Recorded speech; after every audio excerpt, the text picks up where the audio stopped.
Bonjour mes frères, mes sœurs, que Dieu vous bénisse. Nous sommes le mercredi 23 octobre 2024. Je voudrais revenir sur un sujet qui a fait l'objet de mon livre que voici, Jésus-Christ, Dieu, Jésus-Christ, Dieu ou Fils de Dieu. Donc, ce sujet me tient à cœur parce que Dieu, en ces derniers moments, veut corriger les erreurs qui sont enseignées dans les églises. Et cette problématique de Jésus est-il Dieu ou Fils de Dieu existe. Mais non seulement cela, mais aussi ce qu'on nous raconte sur Satan. C'est pour ça que j'avais écrit ce livre qui est sorti en 2004, Discerner les ruses du diable. Parce qu'on nous a toujours dit que Satan, il s'appelle Lucifer, c'est faux. La Bible n'en parle nulle part. On nous a dit qu'il a voulu prendre la place de Dieu et il s'est rebellé avec d'autres anges parce qu'il voulait faire coup d'état à Dieu. C'est faux aussi. Et dans ce livre, j'ai expliqué avec l'inspiration divine ce qu'il en est réellement. Maintenant, je voudrais juste prendre un petit temps. Je ne voudrais pas que ça soit long. Quand nous prenons Éphésiens 1, verset 20, il est dit, il a déployé en Christ. Il a déployé quoi? La puissance de Dieu. C'est de ça qu'on a parlé dans les versets précédents. Il a déployé en Christ en le ressuscitant des morts, en ressuscitant Jésus-Christ des morts et en le faisant asseoir à sa droite dans les lieux célestes. Donc ce texte nous dit que Dieu a déployé sa puissance en Christ.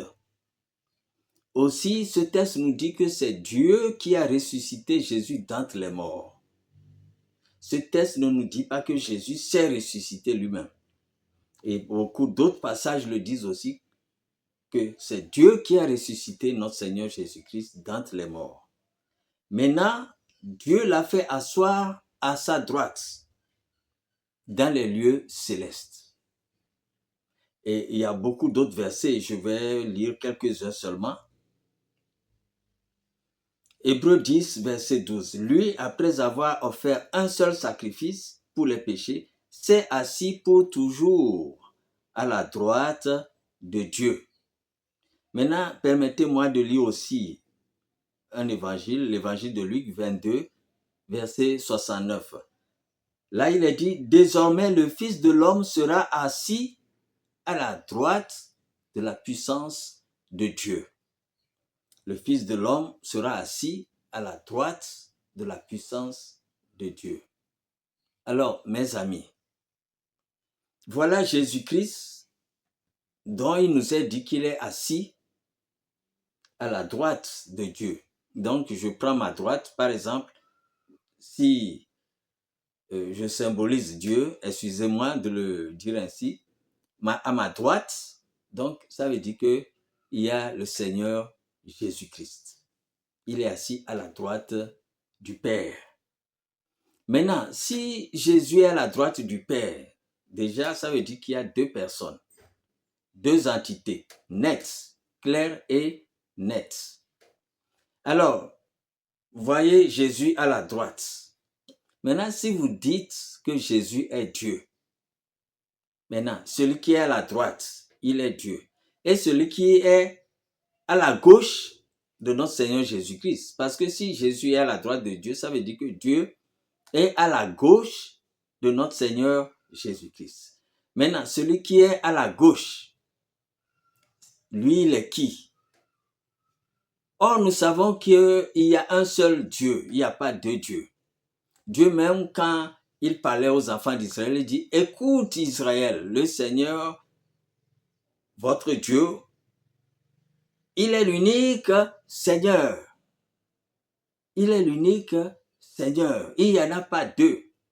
Et même Jésus dit dans Jean 17, 3, la vie éternelle, c'est qu'ils te connaissent, toi le seul vrai Dieu. Donc Jésus dit clairement qu'il n'y a pas deux dieux. Et il y a un seul vrai Dieu, ce seul vrai Dieu, c'est son Père. Quand il dit, je m'en vais vers mon Père qui est votre Père, vers mon Dieu qui est votre Dieu, ça veut dire que Jésus lui-même reconnaît qu'il a un Dieu, qu'il a un Père. Mon Dieu, pourquoi m'as-tu abandonné? Maintenant, si Jésus lui-même se réclame de Dieu et dit qu'il a un Père qui est notre Dieu à nous tous, je m'en vais vers mon Père qui est votre Père, vers mon Dieu qui est votre Dieu, et qu'il est assis à la droite de Dieu, nous savons qu'il n'y a pas de Dieu. Donc, Dieu le Père, incontestablement, il est Dieu. Maintenant, celui qui est assis à sa droite, que les gens enseignent ou prennent pour Dieu, et ils crient à tue-tête, les pasteurs crient à tue-tête, Jésus est Dieu. Celui qui est assis à la droite, dont vous dites qu'il est Dieu, il est Dieu bis ou bien il est quoi? Il faut qu'on nous explique cela. Ou Dieu est assis sur son trône et son fils est à sa droite, ou c'est le fils qui est Dieu et celui qui est à sa droite qui est Dieu le Père. Et celui qui est à la gauche, en ce moment, à la gauche de Jésus-Christ qui est Dieu le Père, il devient quoi? Dieu le Père, qui lui il est Dieu d'éternité en éternité. Quand vous faites de Jésus son fils qui est à sa droite Dieu, le Dieu véritable qui est à sa gauche devient quoi? Ou bien c'est lui qui est Dieu bis. Donc c'est une erreur, c'est un mensonge, c'est une ruse du diable. C'est Dieu qui a tant aimé le monde et il lui a plu de donner son Fils unique afin que quiconque croit en lui ne périsse point, mais qu'il ait la vie éternelle. Maintenant, si le diable vient nous demander de nous accrocher à l'envoyé, Jésus a dit à plusieurs endroits, je suis envoyé par mon Père, je suis envoyé par mon Père.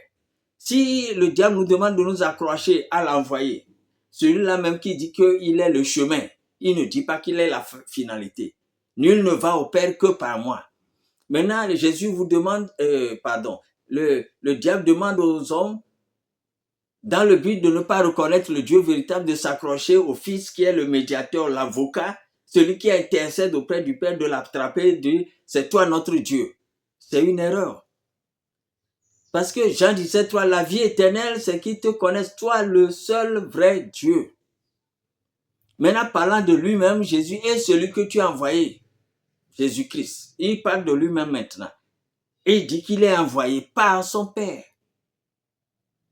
Et à plusieurs endroits, Jésus a toujours donné référence à son Père et honneur à son Père. On lui a demandé quel est le plus grand commandement. Il dit, tu aimeras Dieu de tout ton cœur, de toute ton âme et de toute ta pensée. Et le second commandement, tu aimeras ton prochain comme toi-même. Donc, Jésus nous a toujours demandé de regarder vers son Père. Quand vous voulez prier, voilà comment vous devez prier. Dites, notre Père qui est aux cieux. Jésus n'a jamais dit qu'il est la finalité, mes amis. Il dit, mon Père est plus grand que moi. Ailleurs, il dit, personne ne connaît ni le jour ni l'heure si ce n'est mon Père. Même le Fils de l'homme, il dit, il ne connaît pas le jour ni l'heure. Donc, mes amis, ouvrez vos yeux. Je ne veux pas lire trop de versets. J'ai d'autres publications sur YouTube où j'ai bien développé avec beaucoup de versets.